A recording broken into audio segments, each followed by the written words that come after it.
ഭക്ഷണം ചുരുക്കിയവരിൽ നിന്ന് മാത്രമേ വലിയ ചിന്തകൾ വന്നിട്ടുള്ളൂ എന്നാണ്. ഇപ്പോൾ വലിയ വലിയ ചിന്തകൾ വന്ന ഇമാം ഷാഫി റളിയല്ലാഹു അൻഹു, അബൂ ഹനീഫ ഇമാം, മാലിക് ഇമാം, അങ്ങനെ നമ്മൾ പരിശോധിച്ചാൽ തീറ്റപ്പണ്ടാരങ്ങളിൽ നിന്ന് വലിയ വലിയ ചിന്തകൾ ഒന്നും ലോകത്തിന് കിട്ടിയിട്ടില്ല. ഒലങ്ങനെ തിന്ന് കുടിച്ചുകൊണ്ട് അങ്ങനെ പോകുന്നേ ഉള്ളൂ. വയറ് കാലിയായവരിൽ നിന്ന് മാത്രമേ ലോകത്തിന് എന്തെങ്കിലും സംഭാവനകളും സന്ദേശങ്ങളും ലഭിച്ചിട്ടുള്ളൂ എന്ന് നമ്മൾ മനസ്സിലാക്കണം. അതുകൊണ്ട് ഭക്ഷണം ചുരുക്കുക, ഉള്ള ഇൽമ കൊണ്ട് അമൽ ചെയ്യുക, അതുപോലെ സുന്നത്തുകൾ ധാരാളമാക്കുക. ഇങ്ങനെയുള്ള 8 കാര്യങ്ങളിൽ എല്ലാവരും സൂക്ഷ്മതയുള്ളവരായിരിക്കണം. നമ്മൾ വിചാരിച്ചാൽ നബിയാകുക എന്നുള്ളതിൻ്റെ താഴെയുള്ള ഏതും അധ്വാനിച്ചാൽ നേടാം. വലിയാകാം, സ്വാലിഹാകാം, ആബിദാകാം, ആലിമാകാം. നബി ആവാൻ കഴിയൂല. അത് അള്ളാഹുവിൻ്റെ ഇസ്തിഫാ ആണ്. അപേക്ഷ കൊടുത്താൽ കിട്ടൂല. ഒരാൾ 1000 റക്അത്ത് നിസ്കരിച്ചാൽ നബിയാകാൻ പറ്റൂല. അത് ഒരിക്കലും നടക്കൂല. അതിൻ്റെ താഴെയുള്ള ഏത് ദർജയും നമുക്ക് അധ്വാനിച്ചാൽ നേടാൻ പറ്റും. വറകട്ടേറിൻ്റെ മകന് വലിയാകാം എന്നതിൻ്റെ തെളിവാണ് ഗൗസുൽ ആദം സുൽത്താൻ മുഹിയുദ്ദീൻ അബ്ദുൽ ഖാദിർ ജീലാനി ഖദ്ദസല്ലാഹു സിറഹുൽ അസീസ്. മൂപ്പരെ മോശാക്കാൻ വേണ്ടി ഞാൻ പറഞ്ഞതല്ല, നിങ്ങൾക്ക് ആ കാര്യം മനസ്സിലാണെങ്കിൽ അങ്ങനെ പറയണം, അതുകൊണ്ട് പറഞ്ഞതാ. മുഹിയുദ്ദീൻ ഷെയ്ഖിൻ്റെ വാപ്പ അബൂ സാലിഹ് കാട്ടിൽ പോയി വിറക് വെട്ടി കൊണ്ടുവന്ന് അത് വിൽപ്പന നടത്തി റൊട്ടി വാങ്ങിക്കഴിച്ച് ജീവിച്ചിരുന്ന ഒരാളായിരുന്നു അബൂ സാലിഹ്. അദ്ദേഹത്തിൻ്റെ മകനാണ് ഗൗസുൽ ആദം സുൽത്താൻ മുഹിയുദ്ദീൻ അബ്ദുൽ ഖാദിർ ജീലാനി ഖദ്ദസല്ലാഹു സിറഹുൽ അസീസ്. അറബി മുൻഷിൻ്റെ മകന് വലിയാകാൻ പറ്റും എന്നതിൻ്റെ തെളിവാണ് അത്തിപ്പറ്റ ഉസ്താദ്. അതുകൊണ്ട് ആർക്കും നേരാകാൻ പറ്റും. വാപ്പ ഖുറൈശിയാകേണ്ട ആവശ്യമൊന്നുമില്ല. മകന് മൗലിയരാവാൻ, ആലിമാകാൻ, ആബിദാകാൻ, സ്വാലിഹാവാൻ, വലിയാകാൻ, ദുആക്ക് ഇജാബത്തുള്ളവനാവാൻ, ജനങ്ങൾക്ക് നേതൃത്വം നൽകാൻ എന്നത് മനസ്സിലാക്കുക. അധ്വാനിച്ചാൽ നേരാൻ കഴിയാത്ത ഒരു കാര്യമില്ല. നന്നായി അധ്വാനിക്കുക. അധ്വാനിക്കാൻ തയ്യാറുള്ളവൻ, ജുഹുദ് പരിശ്രമം ചെയ്യാൻ തയ്യാറുള്ളവനെ അല്ലാഹു സുബ്ഹാനഹു വ തആല വിജയിപ്പിക്കുമെന്ന കാര്യം തീർച്ചയാണ്. അതുകൊണ്ട് നമ്മളെപ്പോഴും നമ്മുടെ കാര്യത്തെക്കുറിച്ച് നല്ല ബോധമുള്ളവരും നല്ല ചിന്തയുള്ളവരുമായി തീരണം. ഇൽമിൻ്റെ വഴിയിലേക്ക് പ്രവേശിക്കാൻ അല്ലാഹു തആല നമുക്ക് ഭാഗ്യം നൽകി എന്നുള്ളത് അള്ളാഹ് നമ്മളോട് ചെയ്തിട്ടുള്ള ഏറ്റവും വലിയൊരു കാരുണ്യമാണ്. എല്ലാവർക്കും ആ ഭാഗ്യം കൊടുത്തോണമെന്നില്ല. ഒരു മനുഷ്യനെ അള്ളാഹു അവൻ്റെ ഇൽമിൻ്റെ വഴിയിലേക്ക് പ്രവേശിച്ചു എന്നത് അവനെ അല്ലാഹു തആല ഖൈറിനെ ഉദ്ദേശിച്ചിട്ടുണ്ട് എന്നതിൻ്റെ തെളിവാണ്. അതുകൊണ്ട് അല്ലാഹു തആല ഖൈറിനെ ഉദ്ദേശിച്ച ഒരാൾ ഇന്നെക്കൊണ്ട് ഇപ്പം അങ്ങനെ ഖൈറൊന്നും വിചാരിക്കേണ്ട, ഞാൻ പോവുകയാണ് പറഞ്ഞാണ്ട് പോകരുത്. നല്ലത് കേടെന്നാൽ ഏറ്റവും മോശമാവും. നാട്ടിൽ കല്യാണമുള്ള സമയത്ത് പള്ളിൻ്റെ മൂത്രപ്പരയിൽ ചെന്ന് നോക്കിയാൽ ദുർഗന്ധത്തിൻ്റെ റേഞ്ച് ഒന്നുകൂടി കൂടും. കാരണം എന്താ വെച്ചാൽ ബിരിയാണി കേടുന്നതാണ്. അതുകൊണ്ടാണ് ആ പ്രശ്നം. നല്ല കേടുന്നാൽ വളരെ മോശമായി. അപ്പോൾ നമ്മളിങ്ങനെ പരിശോധിച്ച് നോക്കിയാൽ എല്ലാ കേസിലും ബർക്കത്തിനൊന്ന് മാപ്പിള ഉണ്ടാവുമല്ലോ.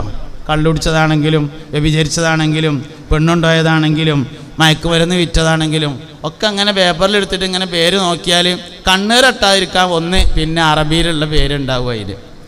അതിൻ്റെയൊക്കെ പിന്നിലെ ചരിത്രം നോക്കിയാൽ യത്തീങ്ങാനെന്ന് ചാടിപ്പോയത്, ബോർഡിങ്ങിൽ നിന്ന് ചാടിയത്, ദർസിൽ നിന്ന് ചാടിയത്, അങ്ങനത്തെ സാധനങ്ങളേക്കാരം. അത് നല്ലത് കേടെന്നാൽ പറ്റ മോശമായി. നല്ല കേടെന്നാൽ അപ്പോൾ ഏതായാലും ഇതിൽ ഇറങ്ങിയൊരു ഇതിൽ പെട്ടിട്ടുണ്ടെങ്കിൽ ഒരിക്കലും പിന്തിരിയാൻ പാടില്ല. വക്കുവെത്തിയിട്ടേ നിർത്താൻ പറ്റുള്ളൂ. വക്കുവെത്തിയിട്ടേ നിർത്താൻ പറ്റുള്ളൂ. ഏതെങ്കിലും ഒരു വക്കുവെത്തിയിട്ട് അതൊരു ഓരോ വിഷയങ്ങൾക്കും ഓരോ പരിസമാപ്തി ഉണ്ടെന്നാണ്. അപ്പോൾ ആ സമാപ്തിയിലെത്തിയതിന് ശേഷം നിൽക്കാവൂ. വൈക്കന്ന് ഇറങ്ങിപ്പോയാൽ അത് വലിയൊരു കുരുത്തക്കേടാവും. അതുകൊണ്ട് ആരും വൈക്കത്തിന് ഇറങ്ങുകയോ അങ്ങനെ ചിന്തിക്കുകയോ ചെയ്യരുത്. ഇലാഹിയായ ഒരു വഴിയിലാണ് നമ്മൾ ഇറങ്ങി തിരിച്ചിട്ടുള്ളത്. അതുകൊണ്ട് ഇലാഹിയായ ഈ വഴിയിൽ ഉറച്ചു നിൽക്കാൻ നമുക്ക് സാധിക്കണം. കുരുത്തുള്ള എല്ലാ സാധനങ്ങൾക്കും കുരുത്തക്കേടുണ്ടാവും. അതുകൊണ്ട് ഏറ്റവും വലിയതിൻ്റെ കുരുത്തക്കേട് വാങ്ങിയാൽ ഏറ്റവും വലിയ കുരുത്തം കെട്ടവനാവും. അപ്പോൾ അതില്ലാതിരിക്കാൻ വേണ്ടിയിട്ട് ഈ വഴിയിൽ തന്നെ എല്ലാവരും ഉറച്ചു നിൽക്കണം. സുന്നത്തായ അമലുകൾക്ക് പ്രാധാന്യം നൽകണം. ഏത് വിഷയത്തെക്കുറിച്ച് ആലോചിക്കുകയാണെങ്കിലും അങ്ങനെ തന്നെ. ബുദ്ധി വികസിക്കാനും നന്നായി ഇൽമ പഠിയാനും 6 സമയം പല്ലേക്കണമെന്ന് മുൻഗാമികളായ ഉസ്താദുമാർ പറയാറുണ്ട്. 6 സമയം പല്ലേക്കണമെന്ന 5 നിസ്കാരത്തിൻ്റെ ഒപ്പം തേക്കണം, രാത്രി കടന്നുറങ്ങുന്ന സമയത്തും തേക്കണം. 6 സമയം പല്ല് തേച്ചാൽ നന്നായി ഇൽമ പഠിയും, നല്ലോണം ബുദ്ധി വികസിക്കും. പല്ലും ബുദ്ധിയും തമ്മിൽ വലിയ ബന്ധമുണ്ടെന്നാണ് മുൻഗാമികളായ ഗുരുനാഥന്മാർ ഉസ്താദന്മാർ പറഞ്ഞു തരാറുള്ളത്. മുത്തല്ലിമീങ്ങൾ എപ്പോഴും ഒതുണ്ടാക്കാൻ പോകുമ്പോൾ ബ്രഷേറ്റാണ് പോകൽ. അങ്ങനെ ഒന്ന് പല്ല് വെച്ചതിൻ്റെ ശേഷമാണ് ഒതുണ്ടാക്കൽ. അങ്ങനത്തെ കാര്യങ്ങളിലൊക്കെ സൂക്ഷിക്കാം. രാത്രി കിടന്നുറങ്ങുന്ന സമയത്ത് നന്നായി കയ്യും കാലൊക്കെ ഒന്ന് തേച്ചേക്ക് ഒരു ഓതൊക്കെ ഉണ്ടാക്കിയിട്ട് വിരിപ്പ് നന്നായി വിരിച്ചതിന് ശേഷം ദിക്റും ദുആയൊക്കെ പതിവിനനുസരിച്ച് ചുരുങ്ങിയ നിലയിലെങ്കിലും ചൊല്ലിയിട്ട് അതിൽ കടന്ന് സുഖമായി ഉറങ്ങി രാത്രി നേരത്തെ എഴുന്നേറ്റ് സുബീൻ്റെ ശേഷം കിതാബുമ്മ തല വെച്ചിട്ടും ഉറങ്ങരുത്, വെക്കാതെ ഉറങ്ങരുത്, ഉറങ്ങാതിരിക്കുക. ഉറക്കം വരികയാണെങ്കിൽ നീച്ച് നടക്കുക. സുബീൻ്റെ ശേഷം ഉറങ്ങണവൻ്റെ ചെവിയിൽ ശൈത്താൻ പാത്തും എന്നാണ് ഹദീസിൽ വന്നിട്ടുള്ളത്. എന്ന് പറഞ്ഞാൽ അവൻ്റെ നിയന്ത്രണം പിശാചി ഏറ്റെടുക്കുമെന്നാണ്. അതുകൊണ്ട് ചെറിയ ചെറിയ കാര്യങ്ങളിൽ വലിയ സൂക്ഷ്മത വേണം. ഓനാണ് ദറജുള്ള ആൾ എന്ന് പറയണത്. വലിയ വലിയ കാര്യം നമ്മളെല്ലാവരും സൂക്ഷിക്കും. 10,000 രൂപ പാത്തക്കാൻ കള്ളൻ്റെ അടുത്ത് കൊടുത്താലും ഓൻ അതിങ്ങനെ കൈ പിടിച്ചുകാണ്ട് നിൽക്കും. ഒരാൾ മൂത്രയിക്കാൻ പോയപ്പോൾ ഒരു കള്ളൻ്റെ അടുത്ത് ഒരു 10,000ൻ്റെ കെട്ട് കൊടുത്തിട്ട് പറഞ്ഞു ഇതിവിടെ പിടിക്ക്, ഞാനൊന്ന് മൂത്രയിച്ചുകാണ്ട് വരാറിഞ്ഞാൽ അതും കൈ പിടിച്ചുകാണ്ട് ബേജാറായിട്ട് നിൽക്കും. ആ ചെങ്ങായി മൂത്രയിച്ച് വന്നിട്ട് ഇതാണ് കൊടുത്തിട്ട് വേണം എനിക്ക് കക്കാൻ പോകാൻ എന്നാണ് ഓൻ്റെ തീരുമാനം. 10,000 സൂക്ഷിക്കാൻ കള്ളനെ ഏൽപ്പിച്ചാലും നടക്കും. 10 പൈസ സൂക്ഷിക്കാൻ വലിയ മുത്തക്കിയായ മനുഷ്യന് മാത്രമേ സാധ്യമാവുള്ളൂ എന്നതാണ്. ചെറിയ കാര്യത്തിലാണ് വലിയ സൂക്ഷ്മത വേണ്ടത്. വലിയ കാര്യം നമ്മളെല്ലാവരും സൂക്ഷിക്കണവർ തന്നെ ഇക്കാരം. അതുകൊണ്ട് ചെറിയ കാര്യങ്ങളിൽ വലിയ സൂക്ഷ്മത പാലിക്കണം. എപ്പോഴും നമ്മൾ പള്ളിയുമായി ബന്ധപ്പെടുന്നവരാണ്. അതുകൊണ്ട് തന്നെ പള്ളിയുടെ ആദാബുകൾ പാലിക്കേണ്ടതുണ്ട്. പള്ളിൻ്റെ എല്ലാ ആദാബും പാലിക്കണം. കീറിയ പനിയിട്ടുങ്ങാണ്ട് അവത്ത പള്ളി കൂടി അങ്ങനെ നടത്തരുത്. കീറിയ പനിയിട്ടുങ്ങാണ്ട് കടക്കുമ്പോഴൊക്കെ എന്നിട്ടാൽ അങ്ങനെ ആയിക്കോട്ടെ. അതൊക്കെ നല്ല തുണിങ്കൊപ്പായി എടുത്തുങ്ങാണ്ട് ഇനി കള്ളിത്തുണിയാണെങ്കിൽ തന്നെ നല്ലൊരു കോലുള്ളത് ആഴ്ചക്ക് നാട്ടിൽ പോകുമ്പോൾ ഒന്ന് ഇരിസ്തിരിട്ട് തിരുമ്പി നേരാക്കിയിട്ടൊക്കെ കൊടുന്ന് നല്ലൊരു കള്ളിത്തുണിയും കുപ്പായൊക്കെ ഇട്ടുങ്ങാണ്ട് നല്ല കോലത്തിൽ പള്ളീൻ്റെ ഉള്ളിൽ കൂടെ നടക്കണം. അങ്ങനെയൊക്കെയുള്ള അദബ് പാലിക്കുക, ഷിആറുകൾ ഉണ്ടായിരിക്കുക, പള്ളിയോടുള്ള അദബ് പാലിക്കുക. നമ്മൾ അധിക സമയവും പള്ളിയിൽ ചിലവാക്കുന്ന ആൾക്കാരാണ്. പള്ളി കയറുക എന്നതിനേക്കാൾ പ്രധാനമാണ് പള്ളിയുമായി ബന്ധപ്പെടുന്ന അദബുകൾ പാലിക്കുക എന്ന് ഞാൻ പറഞ്ഞു. അതുകൊണ്ട് അദബുകളെ പാലിക്കണം. ഇടയ്ക്കൊക്കെ മുക്കറില്ലാത്ത സമയത്തൊന്ന് ബാങ്ക് കൊടുക്കുക. ഈ പിന്നെ ഇലാമിൻ്റെ ബാങ്ക് തമ്മീസില്ലാത്ത തക്ലീഫില്ലാത്ത ആളുകളിൽ നിന്ന് പറ്റൂലേ എന്നുള്ളതിൽ അഭിപ്രായ വ്യത്യാസമുണ്ട്. അതേ സമയത്ത് പഠിക്കാൻ വേണ്ടി ബാങ്ക് കൊടുക്കുന്നതിന് വിരോധമില്ല. അപ്പോൾ ബാങ്ക് കൊടുക്കൽ ഒരു നല്ല അമലാണ്. ബാങ്ക് കൊടുക്കുന്നവർ ഖിയാമത്ത് നാളിൽ വരുമ്പോൾ തല ഉയരത്തിൽ കാണപ്പെടുമെന്ന് ഹബീബുനാ റസൂലുള്ളാഹി. ഈ ഹദീസ് ഞങ്ങളോട് എന്തിനാ പറഞ്ഞു വെച്ചാൽ പള്ളിക്കത്തെ മുക്കിറിനെ നല്ലവണ്ണം ബഹുമാനിക്കണം എന്ന് പറയാനാണ്. മുക്രിമാനെ നല്ലവരും ബഹുമാനിക്കണം. ഓലെ അന്ത്യനാളിൽ ഖിയാമത്ത് നാളിൽ വരുമ്പോൾ തല ഉയരത്തിൽ കാണിച്ചുകൊണ്ട് അടയാളമുള്ള ആൾക്കാരാണ് ഓല്. വലിയ സംഗതിയാണ്. നിസ്കരിച്ചതിനേക്കാൾ പ്രധാനമാണല്ലോ നിസ്കരിച്ചാൽ വിളിക്കാറുള്ളത്. നിസ്കാരത്തിന് പ്രാധാന്യം ഇല്ല എന്നല്ല ഞാൻ പറഞ്ഞത്. നിസ്കരിക്കാൻ വിളിക്കുക എന്നത് വലിയ പ്രാധാന്യമുള്ളൊരു കാര്യമാണ്. 5 നേരം മനുഷ്യന്മാരെ നിസ്കാരം ഓർമ്മപ്പെടുത്തുന്നു, നിസ്കരിക്കാൻ വേണ്ടി വിളിക്കുന്നു. ഈ ആളാണ് മുഅദ്ദിൻ എന്ന് പറയുന്ന ആൾ. അതുകൊണ്ട് മുഅദ്ദിനെ ബഹുമാനിക്കണം, ആദരിക്കണം, ബഹുമാനിക്കണം. കമ്മിറ്റിക്കാരെ ബഹുമാനിക്കണം, പ്രസിഡന്റിനെ ബഹുമാനിക്കണം, പ്രായമായവരെ ബഹുമാനിക്കണം.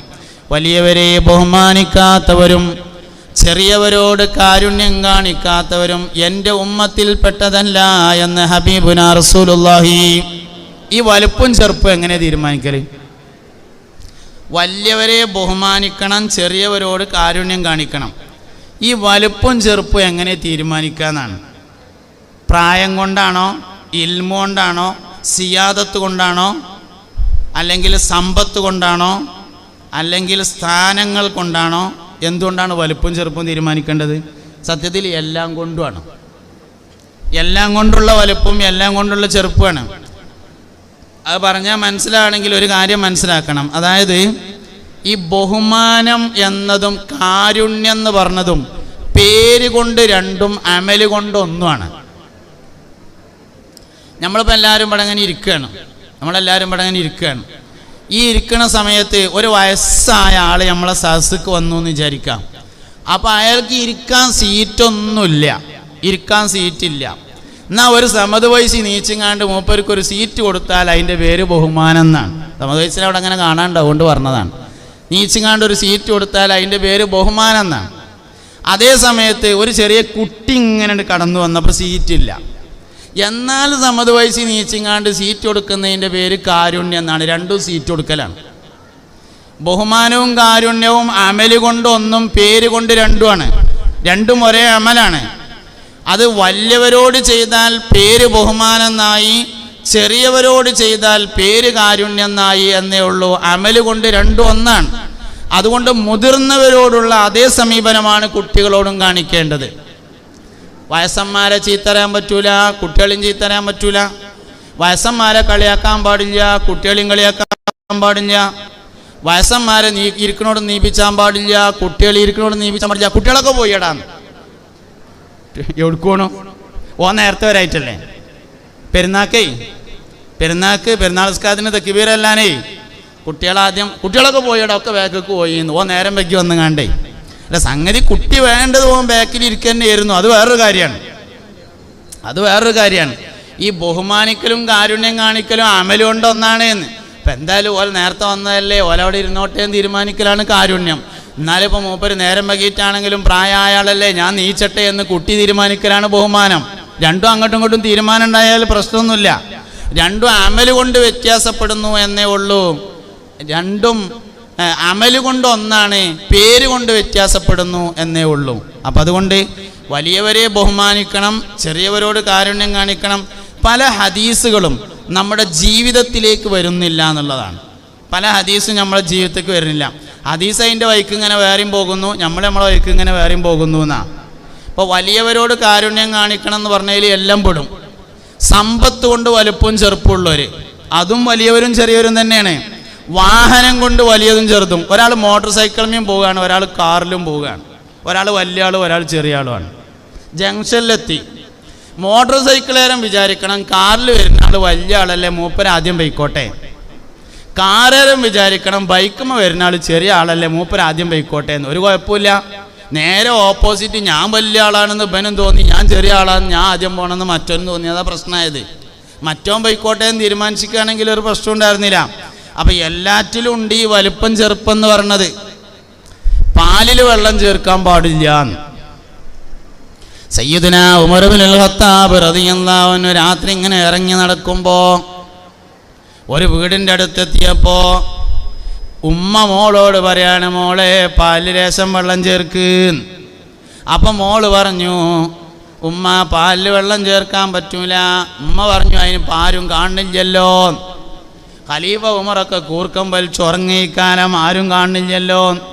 അപ്പം മോള് പറഞ്ഞു, ഉമ്മ ആര് കണ്ടില്ലെങ്കിലും അള്ളാഹു കാണുന്നതാണ്. ഉമർ ഇബ്നുൽ ഖത്താബ് റളിയല്ലാഹു അൻഹു പേരൻ്റെ പുറത്തുനിന്ന് ഈ വർത്തമാനം കേട്ടു. രാവിലെ മോനെ വിളിച്ചിട്ട് പറഞ്ഞു, മോനെ 4ാമത്തെ വളവ് കഴിഞ്ഞിട്ടുള്ള 5ാമത്തെ പേരയിലൊരു പെൺകുട്ടി ഉണ്ട്, ഒന്ന് പോയി കണ്ടിട്ട് വാന്ന് പറഞ്ഞു. മോന് കണ്ട് പറ്റുകയാണെങ്കിൽ എന്നെക്കൊണ്ട് നിക്കാഹ് കഴിപ്പിക്കണമെന്ന് വിചാരിക്കുന്നുണ്ട് പറഞ്ഞു. മോൻ പോയി നോക്കി വന്നു, പറ്റി, നിക്കാഹ് കഴിച്ചു. അപ്പം നമ്മളിങ്ങനെ വിചാരിക്കുകയാണ് പാലിൽ വെള്ളം ചേർക്കാൻ പറ്റുന്നില്ല, അതുകൊണ്ട് തന്നെ ഞാൻ പശുവിനെ വളർത്താത്തത്. പാലിൽ മാത്രമല്ലല്ലോ വെള്ളം ചേർക്കാൻ പറ്റാത്തത്, സോപ്പിലും പറ്റൂലല്ലോ. ഹോട്ടലിൽ ഭക്ഷണം കഴിച്ചിട്ട്, ഓഡിറ്റോറിയത്തിൽ ഭക്ഷണം കഴിച്ചിട്ട് കയ്യക്കണോടത്ത് പോയോക്കൊണ്ട് സോപ്പിൽ വെള്ളം പറന്ന് വെച്ചിട്ടുണ്ടാവും. പാലിൽ മുളകും പൊടിയിലും ചേർക്കാൻ പറ്റൂലല്ലോ വെള്ളം. കുരുമുളകും പൊടിയിലും പിന്നെ ഇരുമ്പിൻ്റെ കഷ്ണം ചേർക്കാൻ പാടില്ലല്ലോ, ഒന്നിലും പാടില്ലല്ലോ. അത് പാലിന് മാത്രം ബാധകമായ ഹുക്കുമാണോ? എല്ലാറ്റിനും ബാധകമാണല്ലോ. അപ്പം ഹദീസുകളൊക്കെ അതിൻ്റെ വഴിക്ക് വേറി, നമ്മളൊക്കെ നമ്മളെ വഴിക്ക് വേറിയും പോയാൽ പിന്നെ എങ്ങനെ ഉണ്ടാകുക? നമ്മൾ പഠിച്ച ഹദീസ് നമ്മളെ ജീവിതത്തിൻ്റെ ഭാഗമാവണം. കുറച്ചേ പഠിച്ചിട്ടുള്ളൂ എന്ന് കണ്ട കാര്യമില്ല. പഠിച്ചത് നമ്മുടെ ജീവിതത്തിൻ്റെ ഭാഗമായി കൂടെയുണ്ടെങ്കിൽ അതൊരു വലിയ ഖൈറാകും, അതൊരു ബർക്കത്താവും. അതുകൊണ്ട് സുന്നത്തായ അമലുകൾ പാലിക്കുക. ഉള്ള ഇൽമ കൊണ്ട് അമൽ ചെയ്യുന്നവരായി മാറിയാൽ അള്ളാഹുവിങ്കിൽ നിന്ന് നാഫിയു ആയ ഇൽമ്, വഹബിയായ ലദുന്യായ ഇൽമ് നമുക്ക് നൽകപ്പെടും. ആലിമീങ്ങൾ ഓരോരുത്തരായി പോകുന്നു എന്നത് ഭൂമിയുടെ ചുരുക്കമാണ് എന്നാണ്. പരിശുദ്ധ ഖുർആനിൽ ഒരായത്തുണ്ട്, അവലം യറൗ അന്നാ നഅ്തിൽ അർള നൻഖുസുഹാ മിൻ അത്റാഫിഹാ, ഭൂമി അതിൻ്റെ ഭാഗങ്ങളായി ചുരുങ്ങിപ്പോകുന്നതിനെ നിങ്ങൾ കാണുന്നില്ലയോ എന്ന്. ഭൂമി ചുരുങ്ങുക എന്ന് പറഞ്ഞാൽ ഭൂമി യഥാർത്ഥത്തിൽ ചുരുങ്ങണില്ലല്ലോ. മഴ പെയ്ത് വെള്ളപ്പൊക്കം ഉണ്ടായാൽ ഭൂമി കടലെടുത്തു എന്ന് പറയും. കടലെടുത്താലും കടലിലുണ്ടല്ലോ, ചുരുങ്ങിയിട്ടില്ലല്ലോ. ഭൂമി ചുരുങ്ങുന്നു എന്ന് പറഞ്ഞാൽ ഭൂമിയുടെ നിലവാരം ചുരുങ്ങലാണ്. ഐ മൗത്തുൽ ഉലമാഇ വസ്സുലഹാ, സ്വാലിഹീങ്ങളും ആലിമീങ്ങളും മരണപ്പെട്ടു പോകലാണ്. അതാണ് ഭൂമിയുടെ നിലവാര ചുരുക്കം എന്ന് പറയുന്നത്.